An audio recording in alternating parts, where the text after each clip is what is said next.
It all starts with an old-school gamer. This guy literally spent his whole life gaming. 3 years grinding one single game. 3 years. And when he finally finished it, trash ending. Pointless. Not worth the time. He just sits there staring at the screen like, that's it? That's what I wasted my life on? Now he wants something different. A game that lasts 10 years. A game that actually fights back. So he goes back to his PC, searching for the hardest, most insane game he can find. And then, his screen glitches. Everything turns black. A strange website pops up. This game never ends. A fantasy world. Magic. Weapons. Monsters. 4 difficulty levels. Easy, normal, hard, and hell mode. There's a warning next to hell mode. If you choose this, you will see dark days. And instead of being scared, he smiles. For real? Finally! Without thinking twice, he clicks Hell Mode. Character selection appears. Knight, Hero, Demon King. And then, above Demon King, Summoner, 8 stars. 8 stars! Higher than Demon King. He doesn't even know what it means, but it looks rare, broken, so of course he picks it. He slams the start button, and instantly he disappears. Cold, darkness, water. He's underwater. He can't breathe. He's drowning. He screams, "Help, I'm drowning!" Then a blue sphere appears in front of him, floating, glowing, and before he can react, it swallows him whole. He opens his eyes. He's crying, but not because he's scared, because he's a baby. He got reborn inside a newborn child. A man picks him up gently. We'll name him after my father, Aelin. 1 year passes, and honestly, life is kind of amazing. Free food, warm house, people taking care of him. Way better than his old life. Now we learn who he really was. A 35-year-old gamer named Kenichi. Unemployed, lazy, a total mess. And now he feels like he got a second chance. He can't talk yet, but his mind is fully awake. All his memories are still there. His mom, Trisha, laughs. This kid eats like he's feeding 2 people. His dad, Roden, just smiles proudly. They're poor. They live far from the city, surrounded by empty farmland, still paying heavy taxes to some ruler they've never even seen. Roden is a woodcutter, but also insanely strong. Early 20s, built like a warrior. Trisha is only 19, kind, beautiful, soft-hearted. Aelin feels safe, happy, for the first time in his life. That night, he pretends to fall asleep. Waits. Door closes. Silence. His eyes snap open. All right, Summoner, let's see what you can do. He tries focusing. Nothing. Again. Nothing. Over and over. Still nothing. Minutes pass. He's getting frustrated. Don't tell me I'd picked the wrong class. One last try. He closes his eyes. No expectations. No hope. And then a black book appears in front of him. Floating. Covered in dark leather. Skilled book. Everyone hears him while he's literally screaming from happiness. He panics and hides the book super fast before they enter the room. They think he's just dreaming and talking in his sleep. The moment his parents leave, he pulls the book out again. He notices his skills increased, but his EXP still 0. He starts reading more about the summoner skill and gets surprised. He can summon monsters and insects to help him with tasks. On the last page, there's an apology from the game owner for sending the book late. It says there are many bugs in the game, and the developers are still working on improving the summoner skills. He sighs. I wish I picked Demon King and just relaxed. After that, he tries to summon an insect in the room. Again and again. Fails every time. When he rereads the skill book, he realizes he has to imagine the insect first. He pulls out a level 1 grasshopper card and lowers his voice so nobody notices. The next day, his father goes out to cut wood. His mom washes clothes and plays with Aelin. He pretends he wants to rest. The moment she leaves, he takes out the book again, pulls the insect card, and summons it. Blue light fills the room. The grasshopper jumps straight at his face. It's huge, looks weird. He thought it would listen to him, but when he says, "Come here," it just jumps around the room like crazy. He realizes it's a stupid insect with no brain. He checks its skills and decides to name it Dinka so it listens to him. The moment he names it, his agility increases by 1 point. Then his mom walks in because of the noise. The second she sees the insect near him, she screams and starts hitting it with her slippers until it dies. For the whole week, Aelin keeps experimenting until he finally summons a small mouse. He names it Roxy. He assumes it's dumb like Dinka and won't listen, but he's surprised. Roxy is obedient. It has the dash skill and keeps running around like crazy, never calming down. Aelin starts thinking he can control many monsters. Each one has its own level and special power. He can store more than 10 creatures. He notices his attack stat increased to 10 points. That's what allows him to cut wood even though he's still a small child. His parents can't believe what they see. But Aelin is frustrated. He still has 0 EXP, and Hell Mode requires at least 100 points. When Rodin comes back home, his clothes are covered in blood. He reassures his wife, "Don't worry, I was fighting a giant monster. This is its blood." When Aelin finds out it was a wild boar, he thinks to himself, "All that hype, and in the end you killed a pig. I thought you killed a lion." Rodin explains how he killed it with his spear.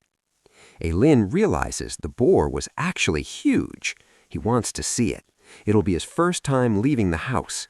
He's shocked by the scenery around him. It feels like he never went outside before.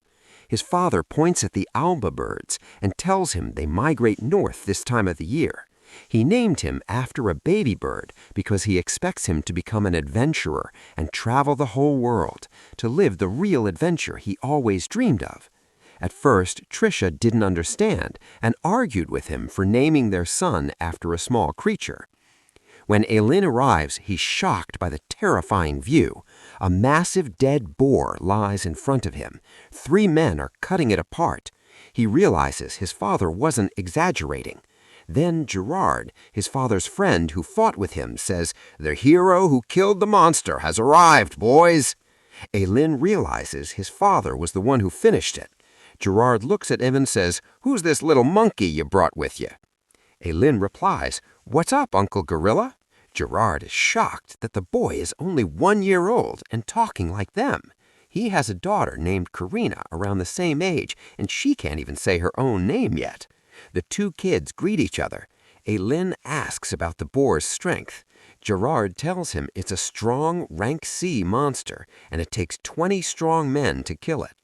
Aelin understands that this is the system they use to measure monster strength.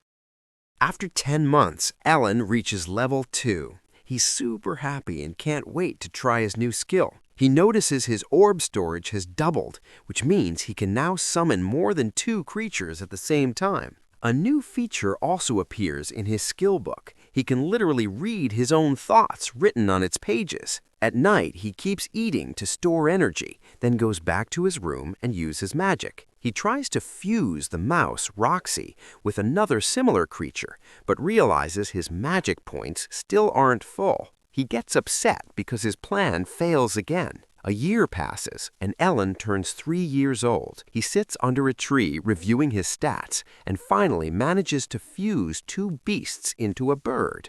The bird flies for the first time, and he names it Chappie. Its skill is sound mimicry. He also summons the frog, Kyoto, and the mole, Boski, who can dig a massive hole in less than a minute. Ellen starts using his abilities to set traps in the ground. Now it's getting serious. He has to level up all his creatures if he wants to become a pro player. He's surprised by Karina, Gerard's daughter, who has grown up and is now his training partner. Ellen is scared to hit her because she's a girl, and if he ever used his skill on her, her dad might literally bury him. But Karina is insanely strong and attacks him fiercely with crazy speed. Ellen blocks everything until he's completely exhausted. In the end, she breaks his sword and wins the duel. Then she goes to his house to keep playing. His mom, Trisha, is pregnant and tells Karina to go home and come back tomorrow because it's late. Ellen is lying on the ground after she totally destroyed him.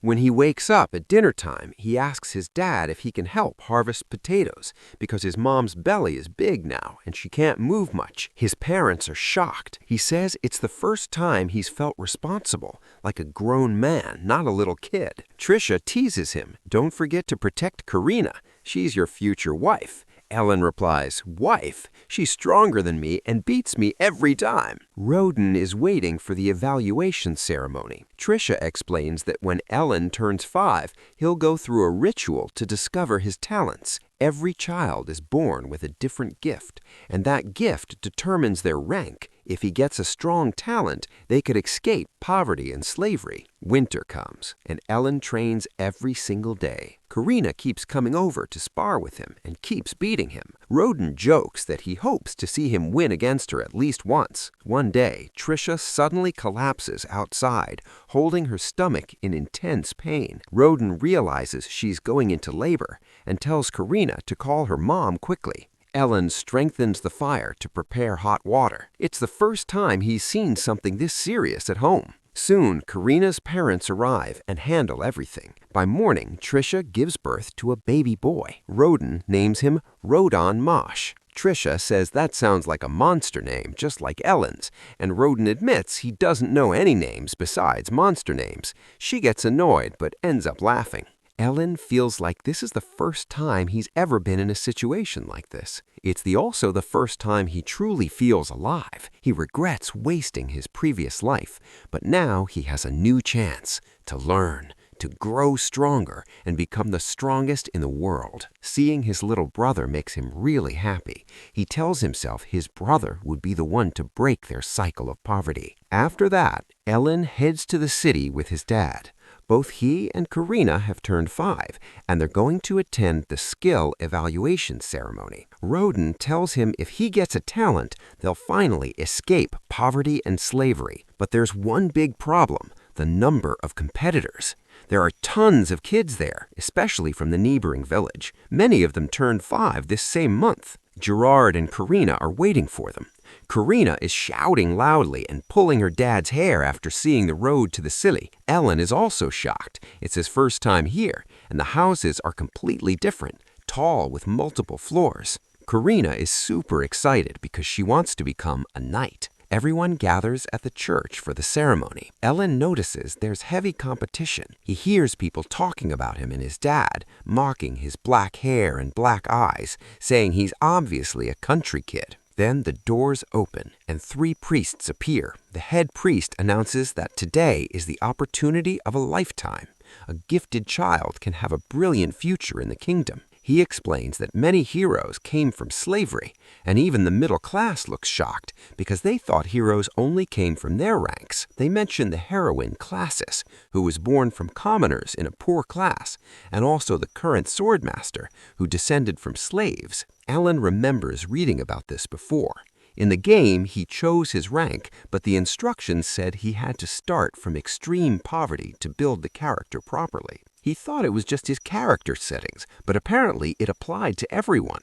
Alan is excited because he'll finally be able to measure his strength among others. When they enter, Ellen sees 3 statues behind the priests, the first 3 heroes who saved the kingdom. The one in the center is the strongest. The priest says they'll begin the evaluation. The first participant is the village chief's son, Bilo. The priest tells him to touch the crystal orb. If he has talent, it will appear on the blackboard behind him. As soon as Bilo touches it, his stats appear on the blackboard. Ellen realizes the board looks similar to his own skill book. Bilo's talent is trade, which guarantees he'll become a skilled merchant and probably a great mayor. His father is celebrating like his son just won a Nobel Prize. Ellen doesn't understand why he's so happy. He's confused how someone can celebrate when their son has what he sees as a non-combat talent. He's convinced trade isn't really a talent. Then, Ellen's book appears in front of him and shows that stats are displayed as traits instead of numbers. He's happy no one else can see it.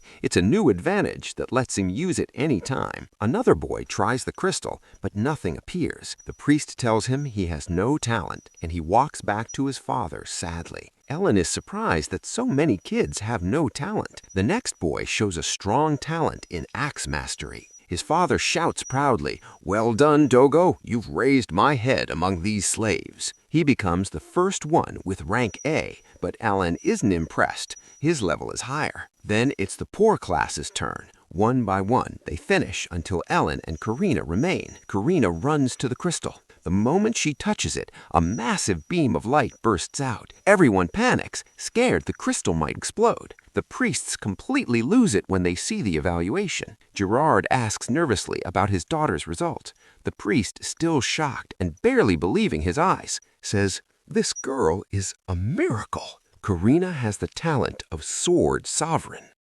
He's literally one of the strongest duelists in the entire kingdom.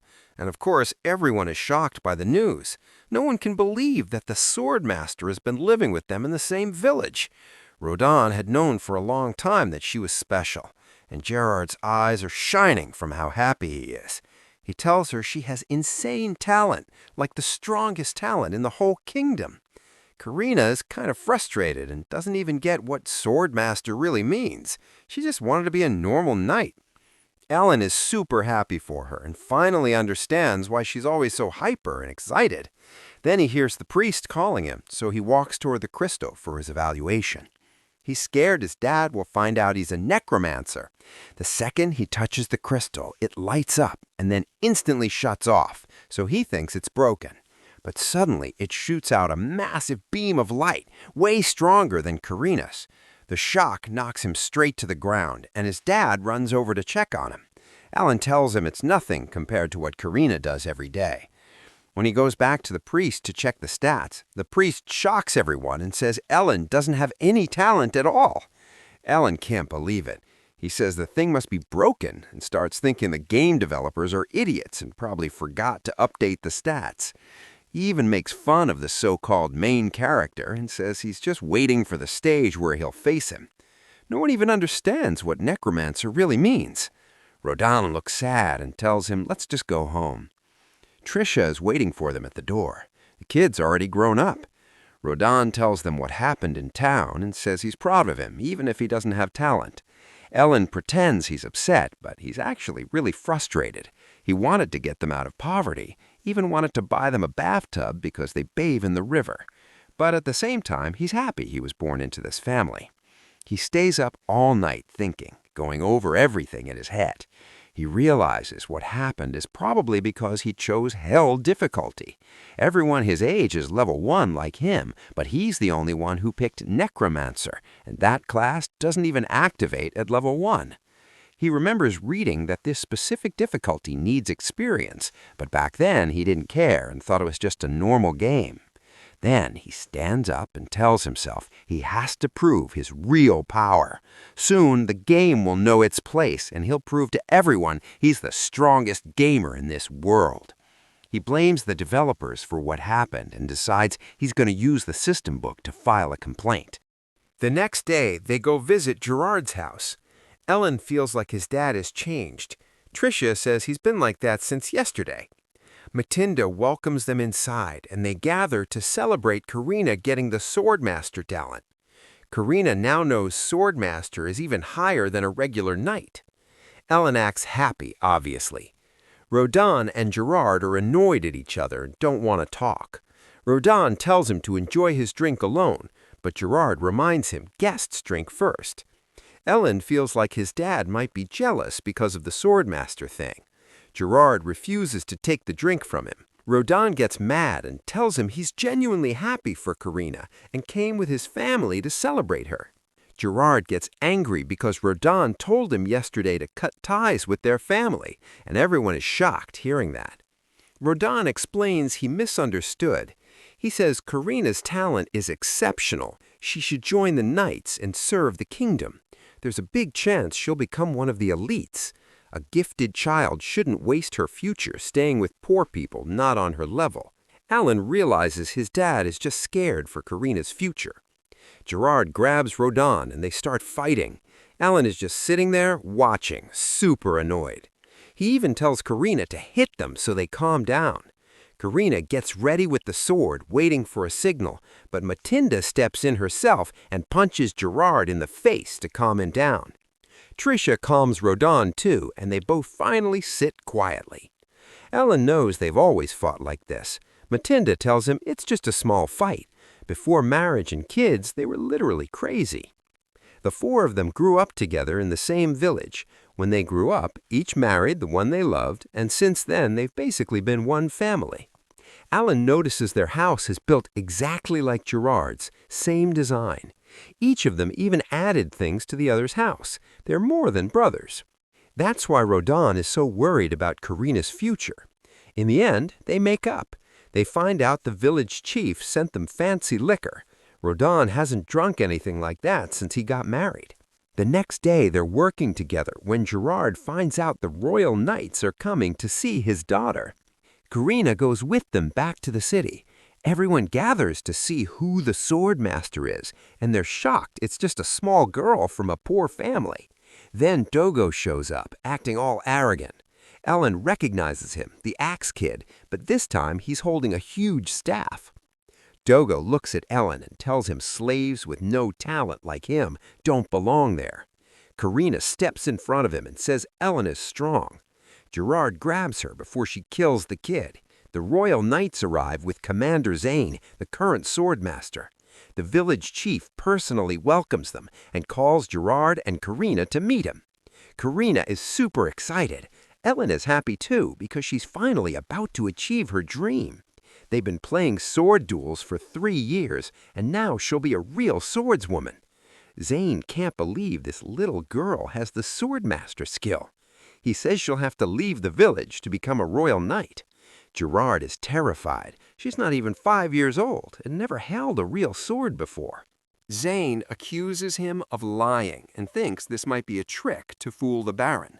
He decides to test Karina and orders Vice Captain Lebrad to duel her. Ellen suddenly realizes how serious this is. Zane says falsifying evaluation results means execution. Now they'll see if Karina is real or a fraud. Gerard begs him to spare his daughter. Zane says she must fight or she and her whole family will die. They bring a real sword for her. The second Karina sees it, she runs toward it and says she wants to fight. Gerard is shocked but can't refuse her. She lifts the sword easily and challenges Lebrad in front of everyone. The fight starts. Karina is actually strong, attacking with fast strikes like rain. Lebrad blocks them easily at first. Ellen knows she reached level 5 because they train together every day. Lebrad uses his power and kicks her hard, sending her flying into a wall. Gerard tries to rush in, but the guards hold him back. They even restrain Ellen and Redon so no one interferes. Ellen knows this is too much for a girl not even 5 years old. Even if she has swordmaster power, Lebrad's level and experience are way higher. But Zane is shocked when she stands up again. Karina finally taps into her real power and attacks Lebrad fiercely. He can't handle her. He realizes her skill isn't normal. In the end, she breaks his sword and wins. Karina can't believe she won. She tells him, "You fight really well, Grandpa." Lebrad gets mad because he's only 24. Everyone is stunned. She defeated the vice captain of the Royal Knights. Now they know she's the real swordmaster. Gerard starts laughing. Zane confirms it after seeing the broken sword. He apologizes to Gerard for doubting them and asks to sit down and talk about Karina's future. He tells him to bring Redon, too, for reassurance. They gather at the village chief's house for a feast. Commander Zane is there, along with all the talented kids. Alan isn't even paying attention. He's staring at the fruit in front of him because he's never eaten anything like it. Zane introduces himself again and says he came by order of the Baron to see the true swordmaster. Now the result is clear. He asks the village chief to rename the village Karina Village to celebrate the new sword master. The chief agrees. They mention that 3 years ago another sword master appeared and served the royal family, but failed his mission. Later, they found out he was just a normal knight whose noble family manipulated the evaluation results. Since then, the kingdom tests talents in real combat. Zane apologizes again to Gerard for putting Karina in danger. He says he must protect her until she turns 12. After that, she can apply to the Royal Academy, and once she graduates, she'll serve the royal family. Dogo asks if a normal knight can study at the academy. Zane says a trainer will come to the village and evaluate the children. Only those who pass the entrance test can study there. Karina tells Ellen he has to study with them. Dogo mocks him, calling him stupid. Karina almost fights him again. Zane notices Ellen's unusual hair color and look. Radon tells him he's his eldest son. Zane is surprised he's talking to Radon, the legendary wild boar hunter of the village. Radon is confused how he knows his name. Zane says he loves the wild boar meat they supply. Ellen knows how hard wild boar hunting is, and Radon is the only one who can do it. Even the Baron knows him. Ellen starts thinking how he can use that in the future.